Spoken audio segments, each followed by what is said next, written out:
Konnichiwa मिनासान, इशोनी गाम्बारो online Japanese classes के YouTube channel पे आप सभी का स्वागत है। आज हम देखने वाले हैं N5 की जो ग्रामर सीरीज अभी चल रही है, उसमें से लेसन जो 4 है, उस 4th लेसन के ग्रामर पैटर्न्स हम आज देखने वाले हैं। उसमें से पार्ट 1 हम आज देखेंगे।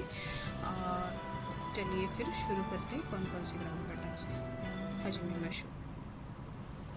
तो आज जो हम ग्रामर पैटर्न देखने वाले हैं वो भी डेली बेसिस पे बातचीत में या फिर कम्युनिकेशंस या फिर किसी चीज़ की पूछताछ के लिए ये यूज़ होता है और बहुत ज़्यादा इम्पॉर्टेंट है, इसे भी समझना।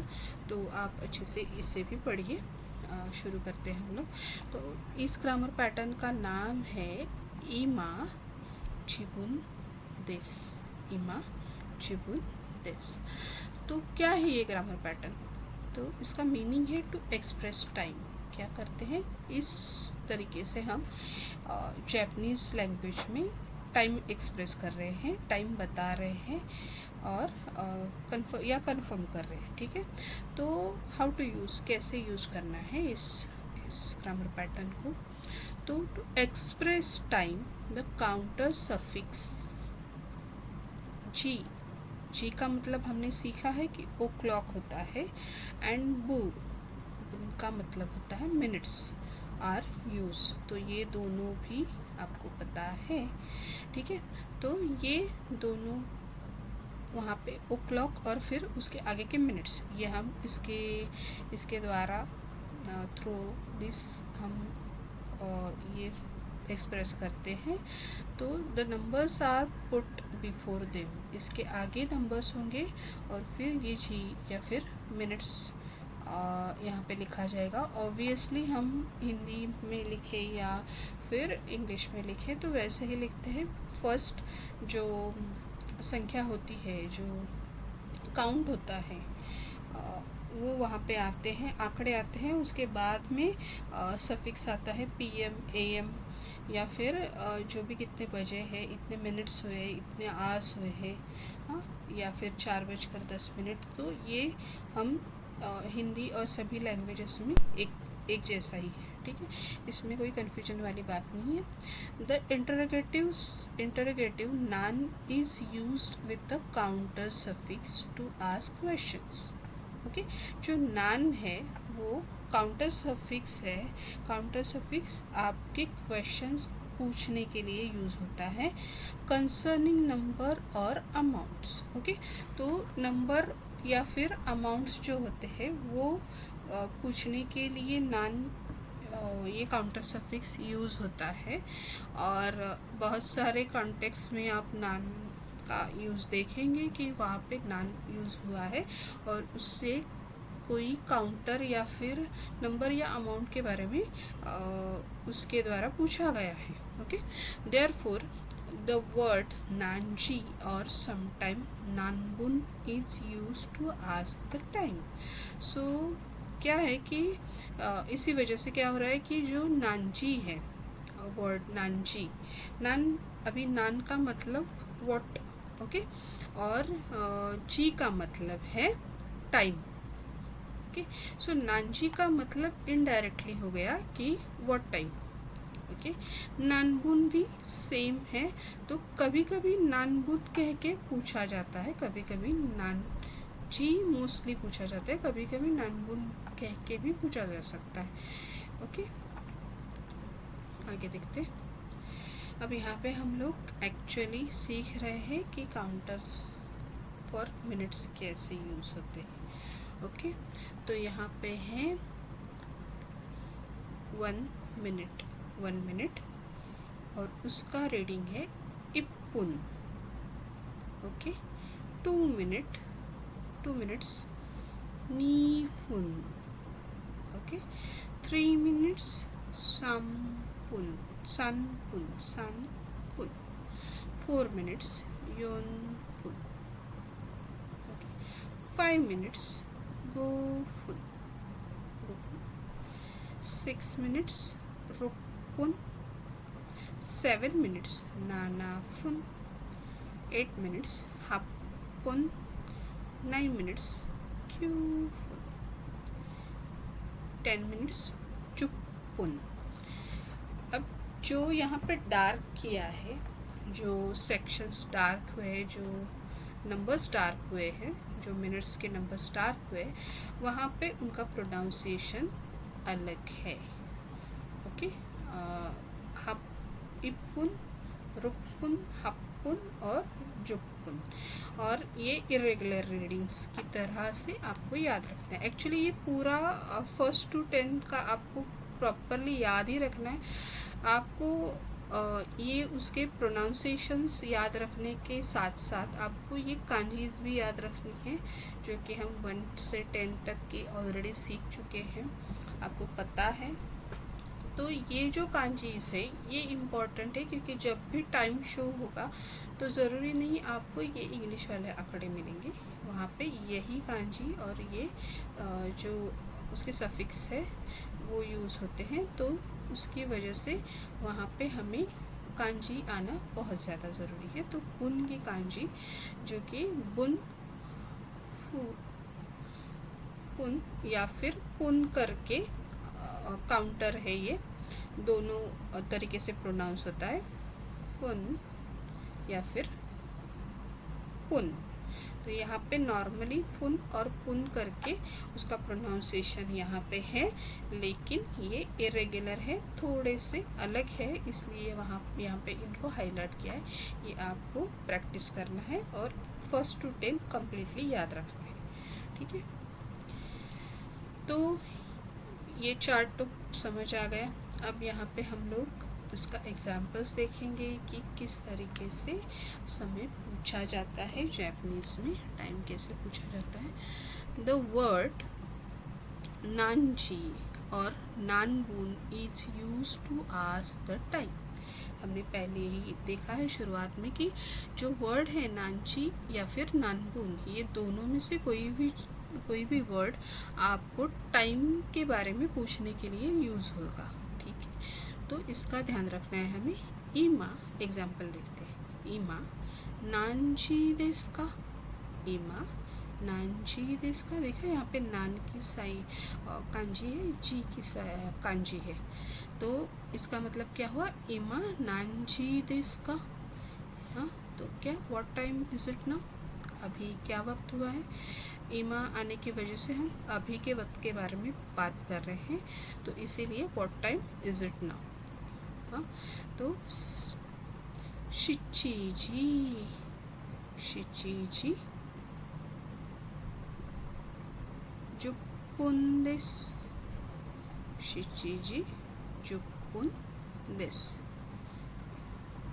और शिचिजी जुपुन देस का मतलब है कि अभी 7:10 हुए हैं। हमने फर्स्ट जहाँ पे रूल्स देखे थे वहाँ पे हमने देखा था कि जी और बुन, यहाँ पे हम आवर्स और यहाँ पे हम मिनट्स, मतलब घंटे और मिनट्स, ये हम यहाँ पे इस कांजी के द्वारा दर्शा रहे हैं, दिखा रहे हैं, शो कर रहे हैं। तो इसीलिए घंटे की जो कांजी है उसके आगे 7 बजने का जो टाइम है वो मेंशन हुआ है, और जो मिनट्स है उसकी कांजी के आगे 10 जो मिनट्स है वो मेंशन हुए हैं।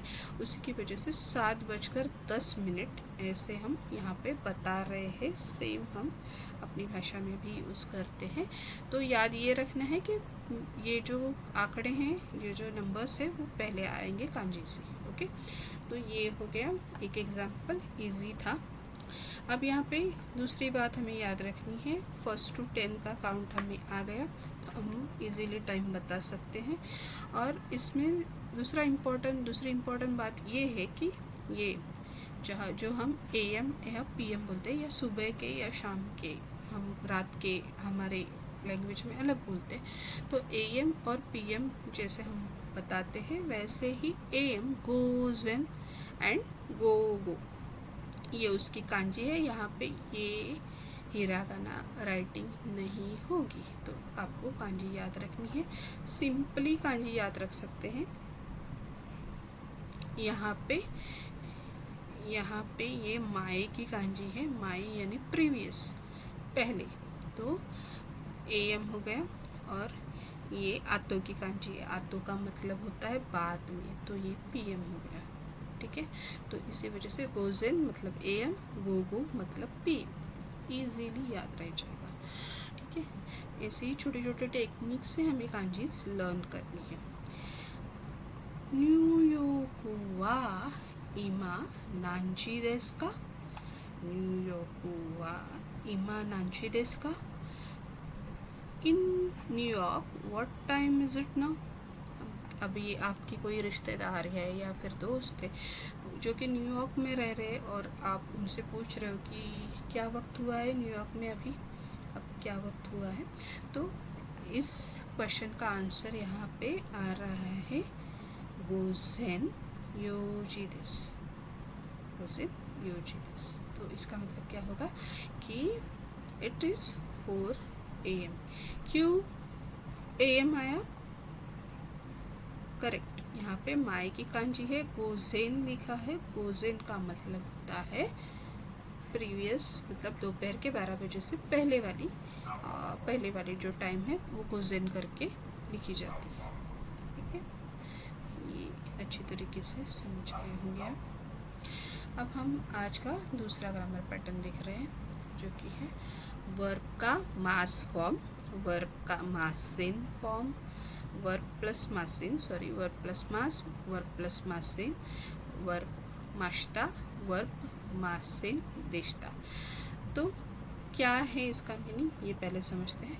Mass is used when a sentence expresses a habitual thing और अ ट्रूथ।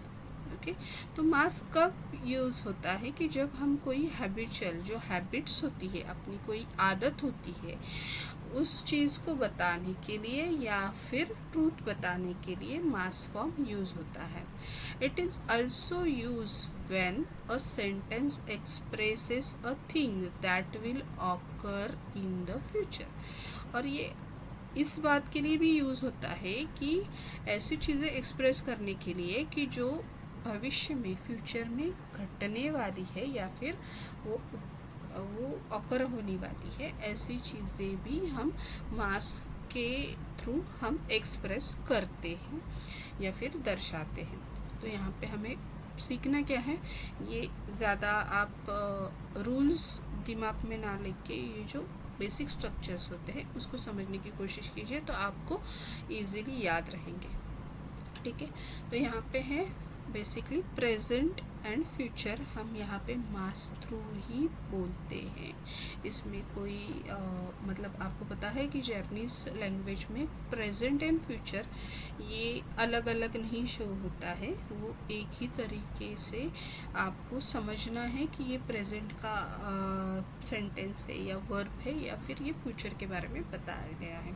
तो ये दोनों भी जो टेंसेस है, जो ये दोनों भी समय है, प्रेजेंट या फ्यूचर, वो इसी फॉर्म में आपको दिखेंगे जैपनीज़ में। वो हमारी लैंग्वेज या इंग्लिश की तरह अलग अलग नहीं है। तो यहाँ पे प्रेजेंट, फ्यूचर और पास्ट, ओके, प्रेजेंट फ्यूचर का तो सेम रहेगा, लेकिन पास्ट का जो प्रोनाउंसिएशंस है, जो यूज़ है वो अलग है, उसको चेंज हुए हैं वर्ब्स।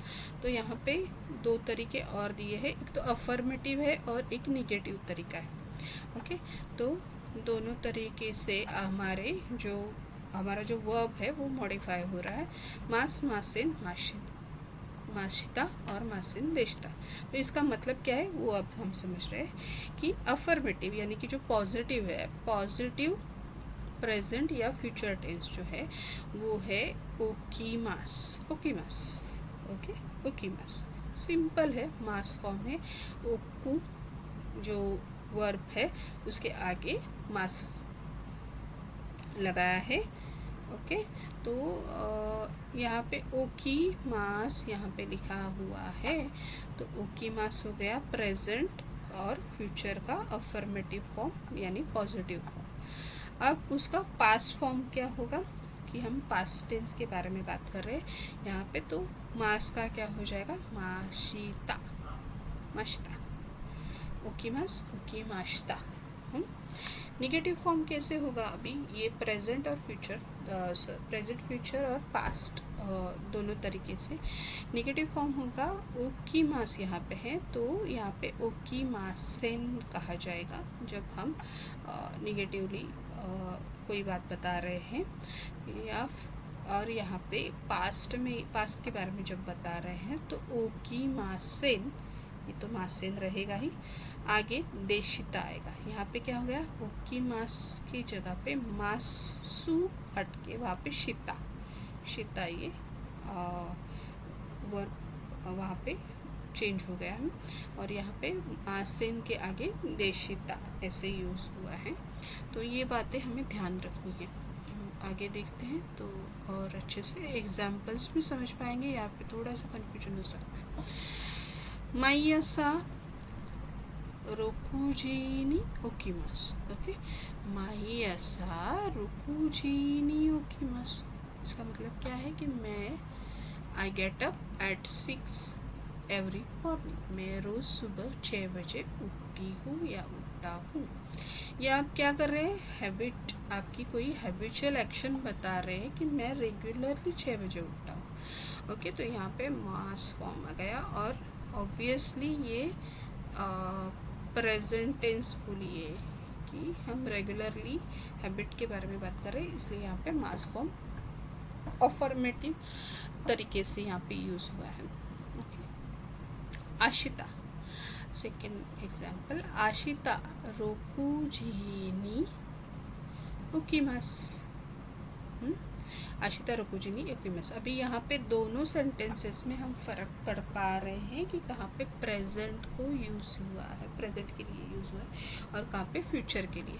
तो मैं रेगुलरली 6 बजे उठता हूँ, ये हमारा हो गया प्रेजेंट, मतलब हम कंटिन्यू जो चलने वाली चीज़ है उसके बारे में बात कर रहे हैं कि जो आज भी है और कल भी रहेगा। मैं कल भी 6 बजे उठने वाला हूँ, ठीक है।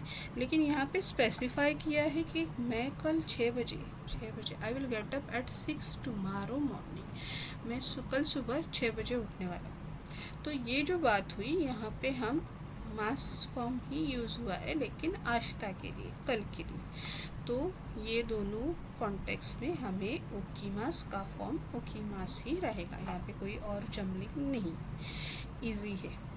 अब यहाँ पे देखते हैं केसा रोकुजीनी ओकीमाश्ता, क्या हुआ है?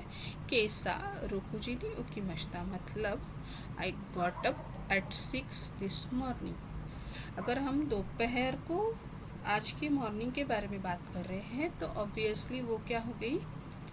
पास्ट टेंस में चली गई आज की मॉर्निंग, या फिर रात को बात कर रहे आज सुबह जो मैंने किया था उसके बारे में, तो ये पास्ट में चली गई। उसी की वजह से केसा मतलब आज सुबह 6 बजे मैं उठा था।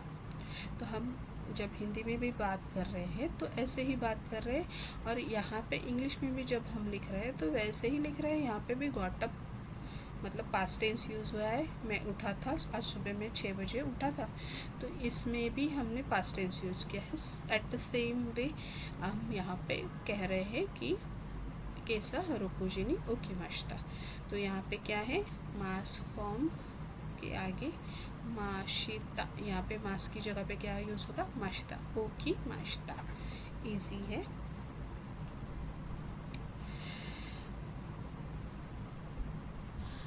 अब आगे देखते हैं क्या है। In answering such questions the verbs in the questions are repeated. Okay, तो ऐसे जो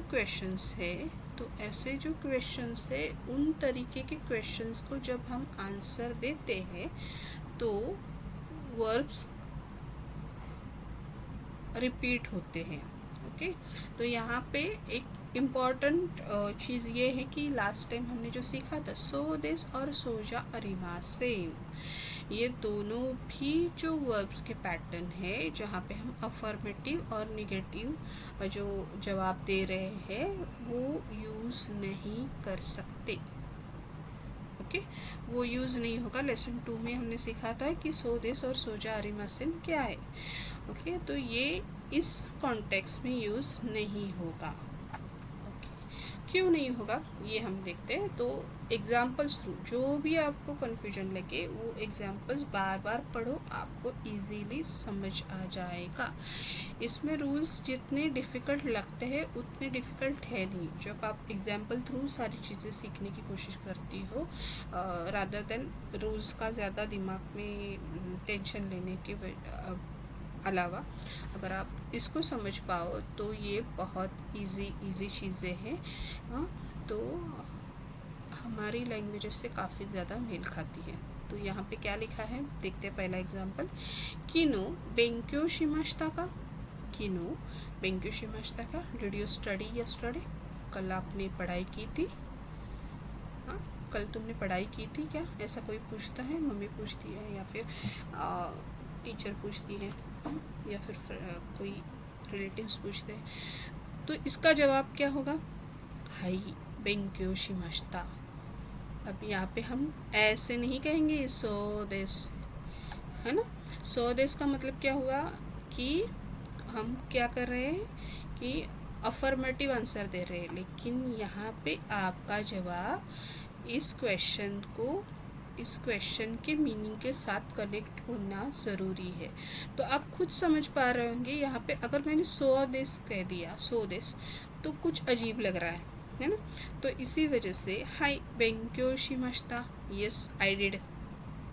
ठीक है, आपने क्या किया है, आपने ये चीज़ की है क्या, इसके बारे में आपको पूछा गया, इसलिए आपको यहाँ पे जवाब देना है यस आई डिड इट हाई बेंक्यो शिमाश्ता, रादर देन जो पहले हमने सो दिस के क्वेश्चंस पूछे थे उसमें ऐसे क्वेश्चंस थे कि क्या ये चीज़ आपकी है, क्या ये आप जानते हैं।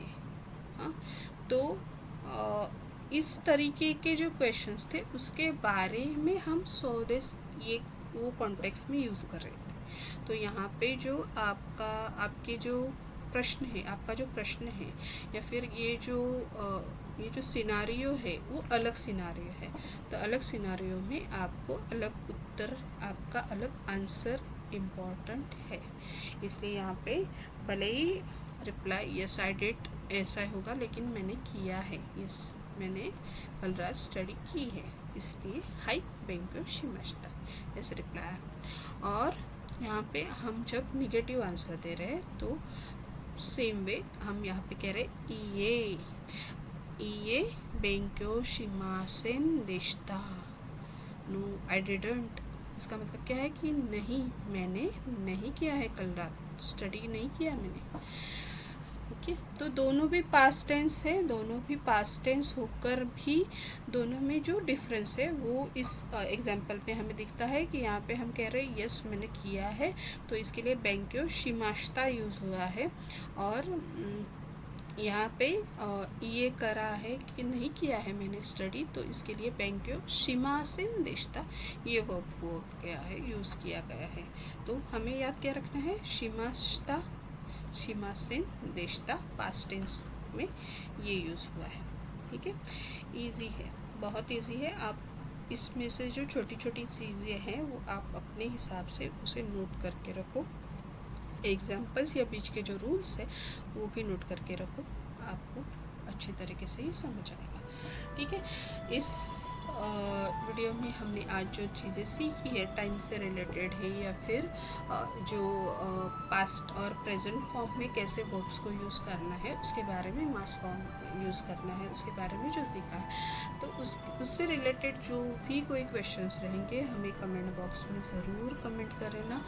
और जो मिनानो निहोंगो की बुक में जो एक्स्ट्रा इशूज़ है वो ज़रूर आप फॉलो करो, आप उसमें से पढ़ के फिर उसमें से कोई अगर आपको क्वेरीज हो या क्वेश्चंस हो तो हमें ज़रूर लिखना। और ये वीडियोस कैसी लग रही है उसके बारे में भी हमें ज़रूर बताइएगा। तो आज के लिए इतना ही। हमारे ईशोने गंभारों के यूट्यूब चैनल को लाइक शेयर और सब्सक्राइब करना ना भूलिए, और उसके साथ ही बेल आइकन जो है वो प्रेस करिए ताकि आगे की आने वाली वीडियोस की नोटिफिकेशंस आपको इजीली मिलती रहे। और हम ऐसे ही फिर से मिलते रहेंगे। आज के लिए इतना ही, मिलते हैं नेक्स्ट वीडियो में। अरिगातो गोजाइमाशिता, जामाता।